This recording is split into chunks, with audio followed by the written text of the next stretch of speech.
नमस्कार दोस्तों, स्वागत है आपका करंट अफेयर बाय रनीस में। देखिए आज 29 अप्रैल और 29 अप्रैल से जितने भी इंपॉर्टेंट करंट अफेयर बनेंगे वो हम लोग इस वीडियो में डिस्कस करेंगे और उससे रिलेटेड जितने भी इंपॉर्टेंट फैक्ट हैं वो आपको मैं इस वीडियो में बताने वाला हूं। तो इस वीडियो को लास्ट तक देखिएगा। लास्ट में मैं आपसे क्वेश्चन पूछूंगा, उसका आंसर आपको नीचे कमेंट बॉक्स में बताना है। और इस वीडियो की PDF आप डाउनलोड कर सकते हैं इस वीडियो के डिस्क्रिप्शन बॉक्स से और टेलीग्राम चैनल से भी, जिसकी लिंक दी गई है डिस्क्रिप्शन बॉक्स में। और टेलीग्राम चैनल पर आपको डेली की करंट अफेयर एक साथ मिल जाएगी, तो ज्वाइन करके आप डाउनलोड कर सकते हैं। तो चलिए शुरू करते हैं आज का पहला प्रश्न। हाल ही में विश्व भर में कार्यस्थल पर सुरक्षा एवं स्वास्थ्य दिवस कब मनाया गया है? तो ये मनाया गया है 28 अप्रैल को। ठीक है, देखिए 28 अप्रैल को प्रत्येक वर्ष विश्व भर में world day for safety and health at work यानी कार्यस्थल पर सुरक्षित एवं स्वस्थ रहने का विश्व दिवस मनाया गया है। ठीक, और ये किस लिए मनाया जाता है? तो ये मनाया जाता है विश्व भर में व्यावसायिक दुर्घटनाओं और बीमारियों की रोकथाम को बढ़ावा देने और कार्यस्थल पर स्वास्थ्य और सुरक्षा को सुनिश्चित करने के बारे में जागरूकता बढ़ाने के लिए। ठीक, और इस वर्ष की थीम क्या रही, ये इंपॉर्टेंट है। ठीक है, इस वर्ष की थीम थी कोविड-19 से रिलेटेड ही ये थीम थी, स्टॉप द पेंडेमिक। ठीक, तो इसमें ऑप्शन डी करेक्ट हो जाएगा। नेक्स्ट प्रश्न है, एशियन डेवलपमेंट बैंक ने कोरोना के खिलाफ जारी लड़ाई में मदद के लिए भारत को कितने अरब डॉलर के लोन के लिए मंजूरी दी है? तो ये दी है 1.5 अरब डॉलर के लोन के लिए समझौते पर हस्ताक्षर किए हैं भारत सरकार और ADB यानी एशियन डेवलपमेंट बैंक ने।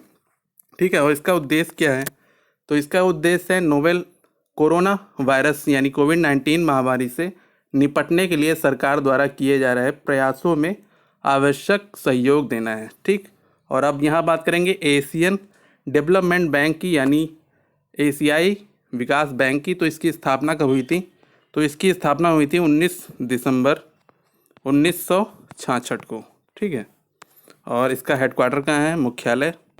तो यह है फिलीपींस, मनीला में। ठीक, और इसके वर्तमान प्रेसिडेंट कौन है? तो ये हैं मासासुगु आसाकावा। ठीक, और वर्तमान में ADB के कितने मेंबर हैं? ठीक है, यानी कि कुल कितने सदस्य हैं? तो ये हैं 68। ठीक, 68 मेंबर हैं। नेक्स्ट प्रश्न है, हाल ही में मूडीज इन्वेस्टर सर्विस ने कैलेंडर वर्ष 2020 के लिए भारत के विकास दर अनुमान को घटाकर कितने प्रतिशत कर दिया है? तो देखिए, मूडीज इन्वेस्टर सर्विस ने कैलेंडर वर्ष 2020 के लिए भारत के विकास दर अनुमान को घटाकर कर दिया है 0.2%। ठीक है, 0.2% कर दिया है, और इससे पहले मार्च में ही 2.5 रहने का अनुमान लगाया था। तो ऑप्शन यहाँ पर हो जाएगा बी। ठीक है, और देखिए इससे पहले जितनी भी एजेंसियाँ हैं वित्त वर्ष 2020-21 के लिए क्या कितना % अनुमान लगाया है? तो उसकी बात करेंगे। IMF ने की है 1.9% रहने की अनुमान। ठीक है, 1.9% रहने का अनुमान लगाया। वर्ल्ड बैंक ने यानी विश्व बैंक ने ये लगाया है 1.5 से लेकर 2.8% के बीच में। ठीक है, और फिच रेटिंग ने लगाया है 0.8% रहने का अनुमान। ठीक, तो ये इम्पोर्टेंट है। और मूडीज इन्वेस्टर सर्विस ने ये लगाया है 0.2% रहने का अनुमान। ठीक है, ये याद रखिएगा। ऑप्शन बी इसमें करेक्ट हो जाएगा। नेक्स्ट प्रश्न है, भारतीय एयरटेल ने देश में अपने नेटवर्क क्षमता को बढ़ाने के लिए किस कंपनी के साथ 1 अरब डॉलर के समझौते पर हस्ताक्षर किए हैं? तो ये किया है नोकिया के साथ। ठीक है, नोकिया के साथ भारतीय एयरटेल ने 1 अरब डॉलर यानी कि 7,636 करोड़ रुपए की डील की है। ठीक है, और किस लिए की है? तो देश में अपने 4G नेटवर्क को और मजबूत बनाने और 5G से जुड़ी क्षमता हासिल करने की दिशा में अपनी तैयारी को बेहतर करने के लिए ये डील की है। ठीक है, और देखिए दोनों कंपनियों के बीच ये डील हुई है 1 वर्षों के लिए। 1 वर्ष के लिए डील हुई है, और इनके जरिए एयरटेल को सबसे अच्छा प्लेटफॉर्म प्रदान करेगी जब 5G नेटवर्क पर पूरे भारत में लॉन्च किया जाएगा। ठीक है, और नोकिया कहाँ की कंपनी है? तो ये फिनलैंड की कंपनी है। ठीक है, और नोकिया की बात करेंगे, इसकी स्थापना कब हुई थी? तो ये हुई थी 12 मई 1865 में। ठीक, ये इंपॉर्टेंट है। और नोकिया के वर्तमान में प्रेसिडेंट और सीईओ कौन है? तो ये हैं राजीव सूरी। और एयरटेल के वर्तमान एमडी और सीईओ कौन है? ये इंडिया और दक्षिण एशिया के, तो ये हैं गोपाल विट्टल। ठीक, ये याद रखिएगा। तो ऑप्शन सी इसमें करेक्ट हो जाएगा। नेक्स्ट प्रश्न है, हाल ही में विजय मिश्रा का निधन हो गया, वे कौन थे? तो ये थे एक प्रसिद्ध ओडिया नाटककार एवं पटकथा लेखक। ठीक है, इनका हाल ही में निधन हुआ है और इन्हें 2013 में इनकी एक पुस्तक थी ब्रानप्रस्थ, इसके लिए इनको संगीत नाटक अकादमी पुरस्कार दिया गया था। ये याद रखिएगा, 2013 में इनको दिया गया था। ठीक, ऑप्शन बी इसमें करेक्ट हो जाएगा। नेक्स्ट प्रश्न है, हाल ही में नासा के पूर्व प्रमुख का निधन हो गया, उनका नाम क्या है? तो ये हैं जेम्स एम बेक्स। इनका हाल ही में निधन हुआ है और ये फॉर्मर नासा एडमिनिस्ट्रेटर थे। ठीक है, इनका हाल ही में निधन हो गया है। ऑप्शन ए इसमें करेक्ट हो जाएगा। और ये national aeronautics and space administration के छठे सदस्य थे। ठीक है, छठे सदस्य थे ये नासा के छठे एडमिनिस्ट्रेटर थे। और इन्होंने जुलाई 1981 से लेकर दिसंबर 1985 तक इस एजेंसी के शीर्ष पद पर कायम थे। ठीक है, इन्होंने इस पर वर्क किया। तो नासा की बात करेंगे, देखिए नासा का फुल फॉर्म क्या है? तो यह है national aeronautics and space administration. और इसकी स्थापना कब हुई थी? तो ये हुई थी 29 जुलाई 1958 को। ठीक है, ये याद रखिएगा। और इसका हेडक्वार्टर कहाँ है, मुख्यालय नासा का? तो ये है वाशिंगटन डीसी में। ठीक, और इस समय वर्तमान एडमिनिस्ट्रेटर कौन है नासा के, यानी प्रशासक? तो ये है जिम ब्रिडेनस्टाइन। ठीक, ये याद रखिएगा। तो ऑप्शन इसमें ए करेक्ट हो जाएगा। नेक्स्ट प्रश्न है, हाल ही में पाकिस्तान क्रिकेट बोर्ड यानी पीसीबी ने क्रिकेटर उमर अकबर पर कितने वर्ष का प्रतिबंध लगाया है? तो देखिए अभी हाल ही में उमर अकबर पर लगाया गया है प्रतिबंध 3 वर्ष का। ठीक है, और किस लिए लगाया गया है? तो इनके ऊपर स्पॉट फिक्सिंग की जानकारी छुपाने का आरोप लगाया गया था और इस पर पीसीबी एक कमेटी बनाई थी, उस पर इनको दोषी पाया है। ठीक, और पीसीबी ने 3 वर्ष का प्रतिबंध लगाया है एंटी करप्शन कोड के उल्लंघन का दोषी पाए जाने के लिए। ठीक, तो ऑप्शन ए इसमें करेक्ट हो जाएगा। और देखिए अब बात करेंगे यहाँ पर पाकिस्तान की। देखिए पाकिस्तान की कैपिटल क्या है? तो ये है इस्लामाबाद। और यहाँ की करेंसी क्या है? तो ये है पाकिस्तानी रुपी। और यहाँ के प्राइम मिनिस्टर कौन है प्रेजेंट टाइम में? तो ये है इमरान खान। नेक्स्ट प्रश्न है,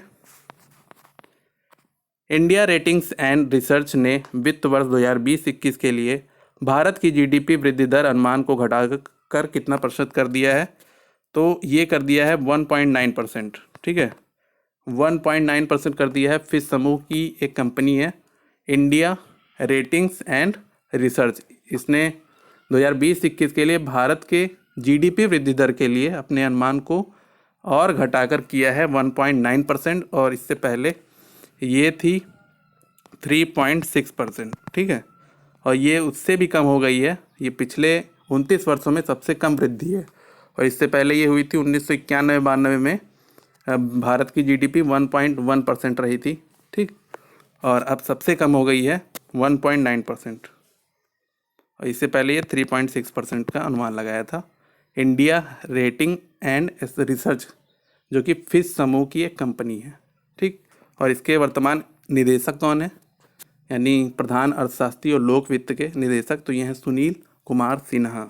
ठीक, ऑप्शन इसमें बी करेक्ट हो जाएगा।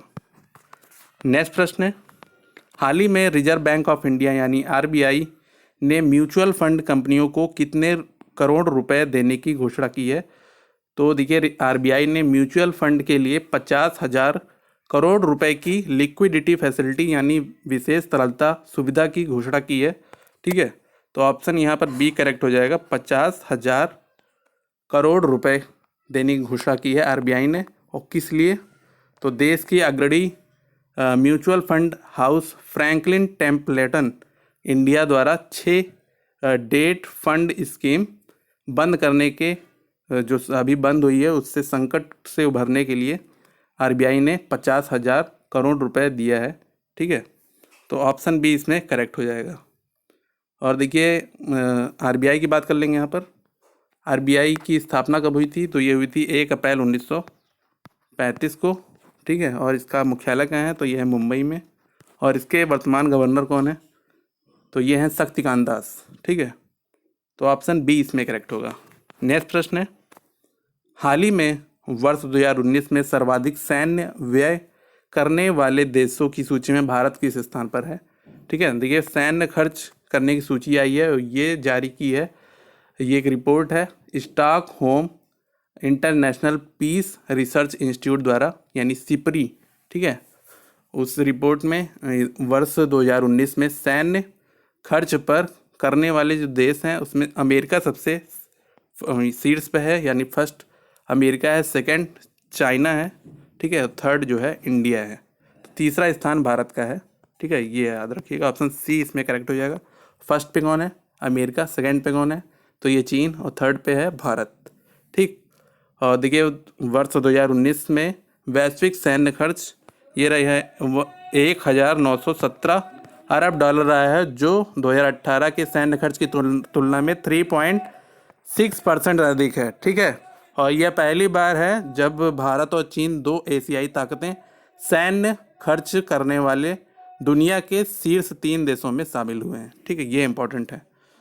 और देखिए यहाँ चीन के सैन्य खर्च की बात करें तो यह वर्ष 2018 के मुकाबले वर्ष 2019 में 5.1% बढ़कर यानी 261 अरब डॉलर पर पहुंच गई है। ठीक, तो ऑप्शन सी इसमें करेक्ट हो जाएगा। भारत है तीसरे स्थान पर और फर्स्ट है अमेरिका, सेकंड है चाइना।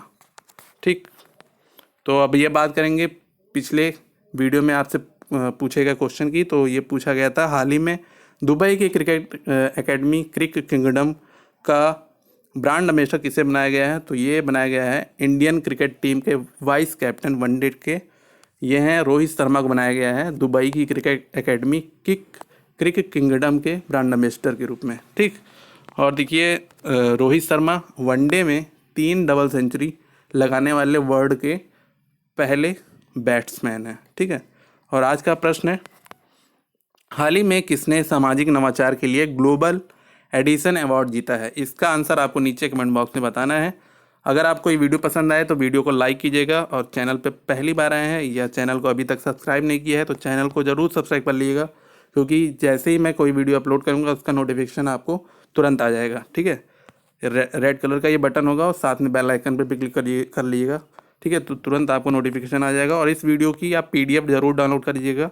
इस वीडियो के डिस्क्रिप्शन बॉक्स में भी लिंक दी गई है।